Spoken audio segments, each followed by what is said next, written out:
Sir, ito na yung hose reel nyo sa foam tsaka sa wash. Ayan, mga naka-nozzle na yan, tapos umiikot yan, 360 yan boss.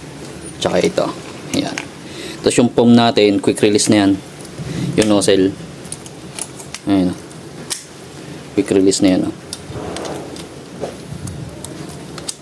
Teka lang, kabit ko lang. Ayan, naka-fittings na yan, naka-pang heavy duty na fittings na yan. Yung may swivel tsaka ito. Ayan. Tapos yung mga bendo natin. Tapos ayan, yung bendo natin, mga pa-order. Tapos ito yung kay sir. Oh, lapit na to. Install na lang to. Ito mga tapos na yan. Okay, salamat. Kahit na mabagyo, grind pa rin tayo. Salamat sa tiwala.